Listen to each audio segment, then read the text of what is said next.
Hello fans, I'm the PC Expert Amateur, and we're going to take a look at the third episode of the airflow comparison of 120 millimeter fans. Now this time it's a little bit different. Previously I stuck to only 12 volt 120 by 25 millimeter fans. This time I have a fan that has 110 120 volts AC, which is the SMTime Xiang 120 by 38 millimeter fan. We'll see how it goes.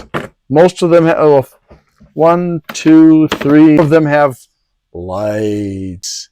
Ooh.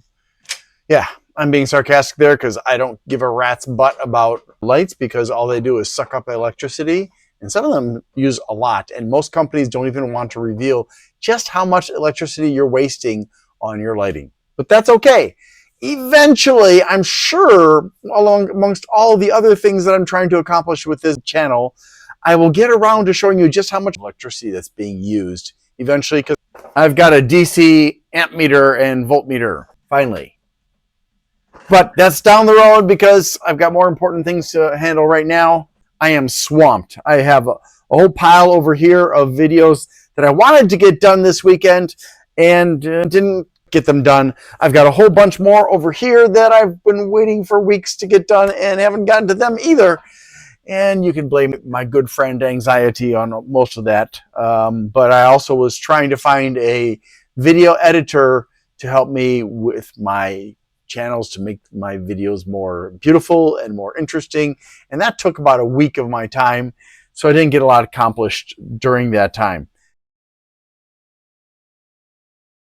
What are the fans that we're going to take a look at today? That's a great question. Whoever said that, I didn't quite catch your name, but great question. So first of all, we've got the Bitspower Griffin 2500 RPM version. They call it the Extreme. And this is not a cheap fan. In fact, I'm going to put up on the screen here my, yeah, there we go. And if you look in the middle there, you'll see the price per unit or per fan. And you can see that the most expensive is this freaking Bitspower. And then the next most expensive is the Xiang. And then the next is the SilverStone Airblazer. And then the darkFlash in INF 34. And the Jungle Leopard T1 or Galaxy T1 is very cheap. Then again, I did get that from Temu several months ago. So yeah, that makes a lot of sense. But I just wanted to share that with you. The darkFlash INF 34, the Jungle Leopard Galaxy T1, the SilverStone Airblazer 120R, and then the SMTime Xiang 110, 120 volts AC, 120 by 38 millimeter fan. I want you to pause the video, and between the five, so we've got, let me see if I can get them all in my hands. We've got the Jungle Leopard Galaxy T1, the SilverStone Airblazer, and the Griffin Extreme, and Xiang SMTime on the top, and the darkFlash in 34 on the bottom. I want you to write at the bottom which one is going to have the best airflow and which one is going to have the best pressure differential. So if you can please write those in your comments, and please don't cheat. Write them now, not later. Pause. Okay, we're back. I'll show you the RPMs. I did test the RPMs to see how they compare. So the first thing I want you to pay attention to is the fact in this left-hand column right here, AA, you'll see that not all of them have a minimum RPMs, and that's the published specifications from the company. A lot of companies don't bother to give the minimum. Why? I don't know. Maybe because they figure consumers are too stupid to understand something so complicated as RPMs at the bottom end of the range. However, I have found out what the answers are. So for the Bitspower Griffin Extreme, it is 1020 approximately. For the darkFlash Inf 34, it says 800, but it actually went down to 720. I believe that's still, yeah, that's still within tolerance of 10%. Then the Jungle Leopard Galaxy T1 went up to 840, so that's also within tolerance. And the SilverStone Airblazer went to 1000. Now, that is definitely not within tolerance. because if it's 10% plus or minus 10%, 10% of 600 is 60. So the maximum we should be seeing is 660, not 1,000. Hey, SilverStone, take note of that, please. For the SMTime or Xiang, I cannot give you a minimum because it is running purely on AC electricity, and I did not want to sacrifice my dimmer switch, but maybe I'll have to do that. The maximums, going back to the Bitspower, we can see that it was only 30 away from the published spec, 20 away for the darkFlash. All these are over the expectation, 40 over, 20 under, and whoa, this one I am baffled by. We can see that according to these specifications that were published, Bitspower is expecting 168.5 TMHs. That's what they're expecting for the maximum. The minimum is not stated, but I got a range of 127.8 to 294.6. That is a massive change. Now, again, keep in mind that there is a little bit of a challenge with my anemometer. I've been looking for a way to calibrate it. I have not been having any luck, and even if I were to find an official way to do it, like going to NIST for calibration, it would cost me several $100s, and I have received, except for my one donor who's been my donor from the start in September, I don't have any donors. We are looking at some results that are surprisingly strong. darkFlash, it should be 85.68, 183.6. It should be 105.95 for the jungle leopard, but I got 198. So that's also great. And for the SilverStone, it's supposed to be 159.66. I've got 194.4. The Xiang is supposed to be 207.28. It still beat that expectation with 282. Before I show you the pressure differential, I have a confession to make. I changed the testing. I know, I just got started and I'm already changing it. Yes, because I want it to be better. And when I can figure out a way to make it better that's within my means, I will do that. If I could steal from major hardware that pressure differential device he was using for his make your own fan propeller, I would get that from him, but I can't. The guy never even responds to my messages on the YouTube channel of his. So last time you saw this over here, what I've done is I put a backing on it to make it firmer, and also I've put a ledge here, and there's enough of a gap here so that once I get it in place, I don't have to worry about it going over the line. One of the problems I was having last time was it kept on going over the line again on one side or both sides, and now there's a little tiny cliff here that prevents that from happening. So that has simplified things for me. Additionally, just in case, I've gone out to 105 degrees. This turns out to be kind of pointless. The reason I say that is it's not pointless. It's just that it doesn't necessarily help when we start getting toward 90 degrees. This is where we have a problem, because some fans blow outward, some fans blow straight, and there are even a few that blow slightly inwards. So if I get a fan that is blowing outwards, and then I get a stronger fan, but it's blowing slightly inwards, it's going to look like the one that's blowing outwards has a better pressure differential when it doesn't actually have a pressure differential that is meaningful, because it doesn't control the airflow, it doesn't prevent it from going outward.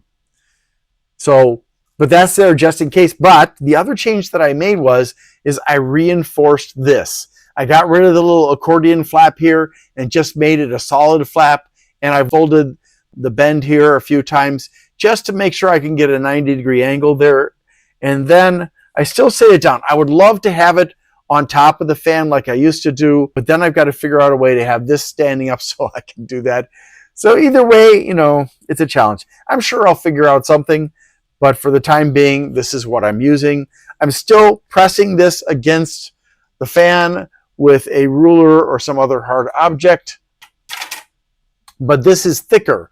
One of the problems I was having is because I had to lift it a little bit up so that this would not collide with this surface.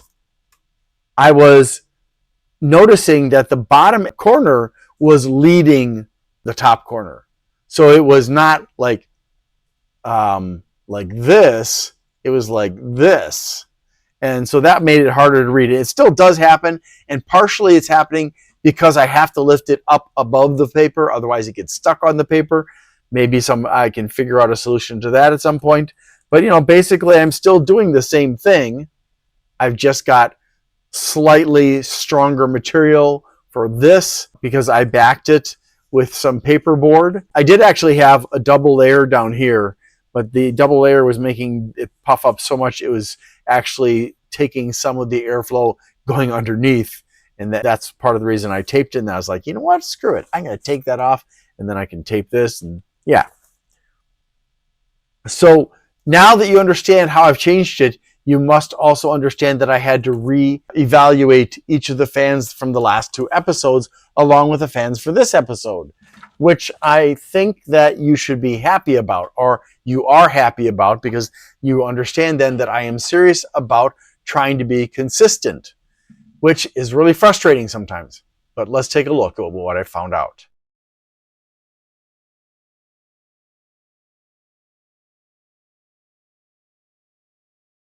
Now that you've seen the scores, I'm going to rearrange these 5 here so you can see which have the best airflow. Interesting. So I've got it organized by airflow, and with the exception of the SilverStone and Jungle Leopard being flipped, the pressure differential is matching with the airflow. If somebody understands why that would be really cool if you could put it in the comments. The darkFlash is the weakest for both airflow and pressure difference.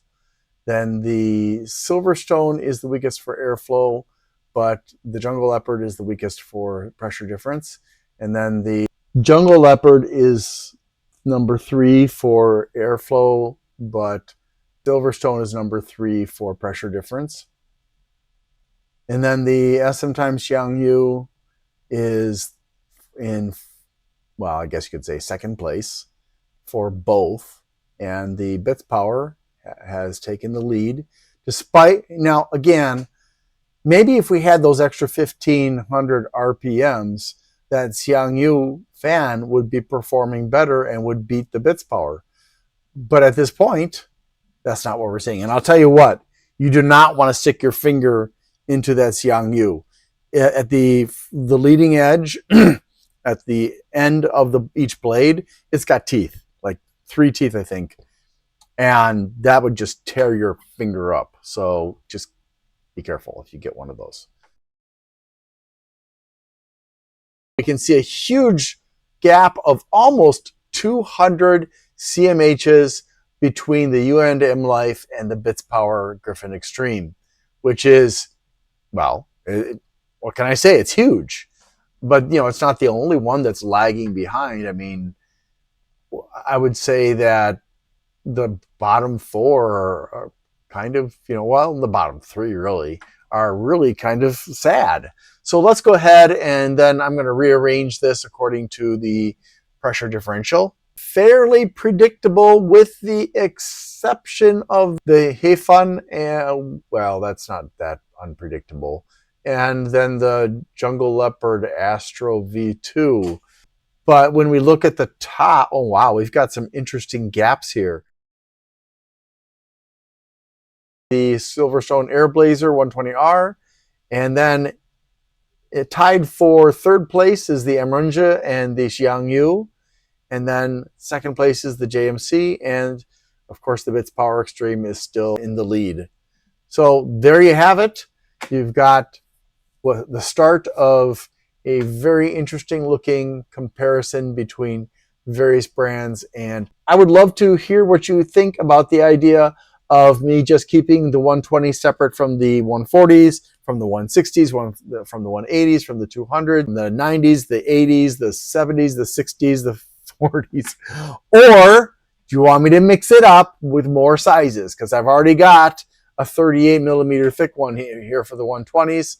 So what would you like to see? Let me know, please, in the comments. Okay, folks, that's it. Thank you very much. If you have questions, they go in the comments. Thanks so much. Bye. I need to ask for your help. Things have been challenging. Whose life hasn't been challenging lately? So if you can please help me out by liking, subscribing, sharing, commenting, and turning on notifications, that would be really, really super. Also, if you'd like to help me financially and you can't afford to, you can do a super thanks on my Glenn's Fast Reviews channel, or you can become a member there. Or if you prefer, you can go to patreon.com/GLENNMII and become a member there instead. Also, I'd like to give a shout out to Bleeping Computer for their support of my channel.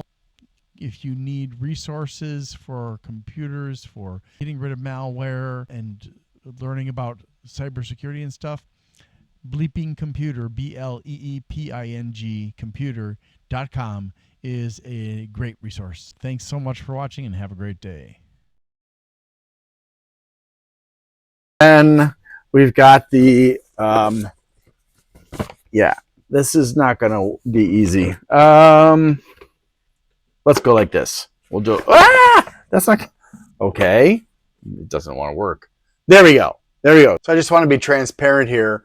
For this numbering, what I'm doing now is I'm going for a low of 15, a mid of, no, not 100. I was thinking of CFMs. I will do a mid of 200.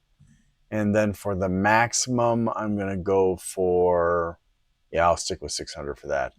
So that should give coloration. Oh my gosh. Oh no, that is not at all what I wanted. I think you're getting this one before I've done the preview of it. Okay. I should have moved this CFM off of here and over to here so you guys don't get confused by it. And I don't get confused by it for that matter. Oh no, I hate it when I do that. Never, ever, ever press enter. Okay. Now,